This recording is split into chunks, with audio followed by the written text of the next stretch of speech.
So,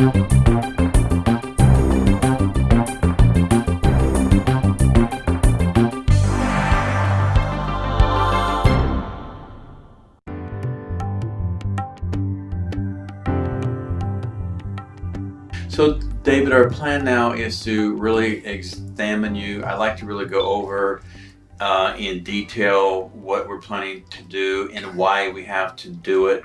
Okay. So if you can stand up and take off the gown. You know, as we see, the major issue is that you have very loose skin. You know, that's the primary problem with your particular gynecomastia case. Yes. It's the most extreme case, which is a grade 4, which means the nipples are pointing straight down and there's the black streak of skin. So the only technique that is viable for you is to actually cut both skin off and breast tissue off and fat off, and then reposition your nipple. Okay. The other techniques will not work, in which we actually make small incisions. We go in and do a subcutaneous clean out of tissue, and the skin shrinks. You're past that now. You know, maybe if you had done it years ago, things may have been different. But as you age, the skin loses its elasticity and its contractility, and that's what we see here. In general, I mean, you've got a great body, a great physique, a great, chest, a great pec, and our goal here is to try and contour you back again so that you can wear your tight shirts and just feel more comfortable. Right. The incision is going to be at the natural crease down here, and I can see probably with the overhanging of skin, you probably get rashes and uncomfort in that area. A couple good things. One, you do have hair, and that hair will grow out heavily. I see you shaved down here. Yep. And the hair will really camouflage the incisions and things of that nature. Okay. The incision will start about here, and it will come all the way over to about here. And we will, cut out skin, breast fat, and pull the skin down tightly. So our goal here is to get a tight chest with no overhang. Good. And what that means, however, is that you will have that scar that will be ever present. But I think in your case, there's no other option. Right. It's going to give you an immediate great outcome. And we've talked already about where the nipple would go.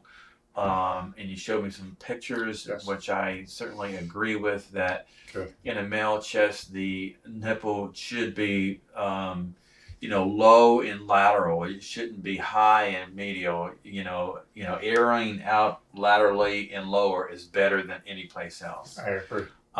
And we stitch you up and try to get them as matched as we possibly can. Now, looking at your chest, you're more full on this side here, and I do feel a lot of nodularity, inside, and a lot of that is just steroid usage and breast gland. That we won't be really doing a lot in that regard. Because if we start cutting a lot up here, it won't be smooth. It'll look irregular, etc. So as I said, you will feel nodularity there. Now, it's rare that breast cancer occurs. It typically will occur in men over 60 years old, but it's rare. I'm not that concerned at all about that in your case. But we will send your tissue to pathology, and they do look it over.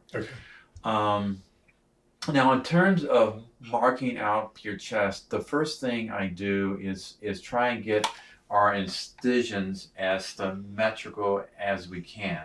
So if you can put your arms up high,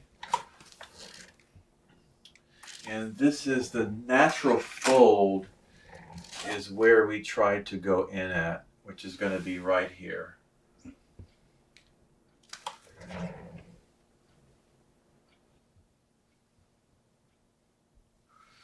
And this is this thinner point here. And the incision will come all the way over. Now, in your particular case, it looks very symmetrical. In some men, one folds higher or lower. Yours is pretty even. Okay.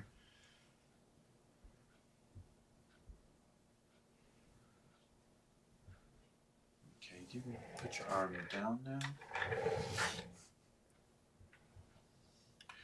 And as I said, we may have to come out here to kind of taper this skin off.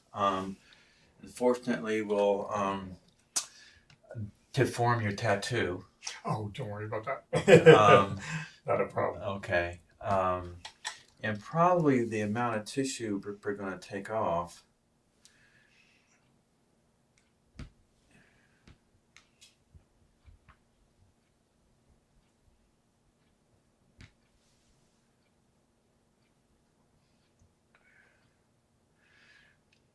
And what I'll do is I'll tailor it, you know, I'll tighten it up and take out more or less, but I'm just getting a starting point. So this, again, will be pulled down very tightly. We're going to try and get out these folds here as much as we can. You know, that can be challenging. If we don't want to put our scars up here, we want to keep them low. So we'll try to work this area in as much as we can. Okay. I also try and get this incision about the same on both sides as well as a good starting point.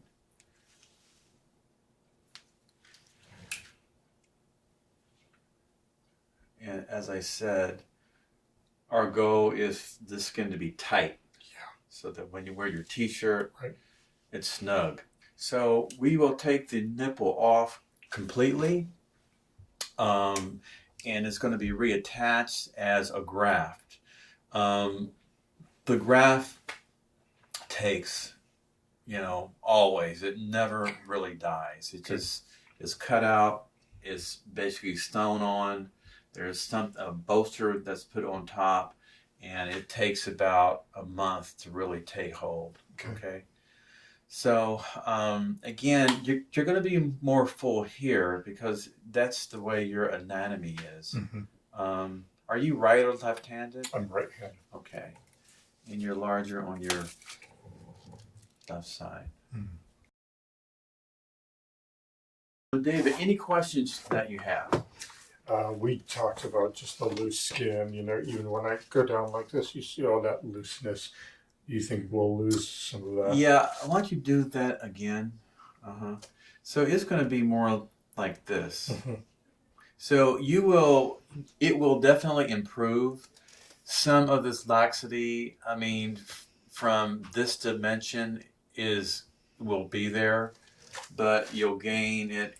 It'll be in tight in this dimension, not as tight in this dimension because the skin's not being taken out here, but it will be snug. It will be tight. Okay. Yeah. Okay. Why don't you have a seat and we'll get going here. Thank you.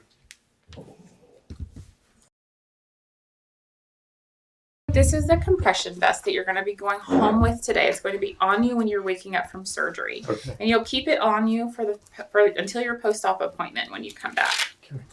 Yeah, the need for compression prevents hematomas. That's the most important thing. So you get all this compression right here.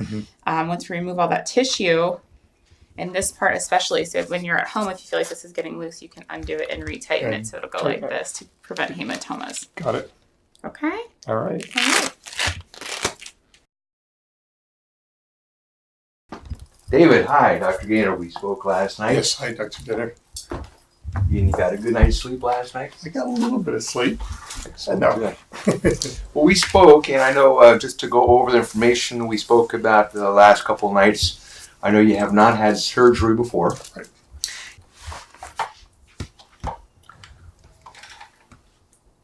All right, give me a nice deep breath.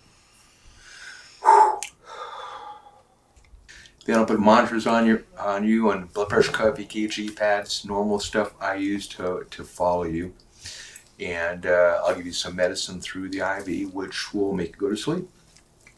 When you are asleep, I'll place a breathing tube in the back of your mouth. You won't know about it because you'll be asleep. But after surgery, sometimes people have a little bit of a sore throat from the breathing tube. If you do, it should go in a day or two. It shouldn't be long lasting. Okay.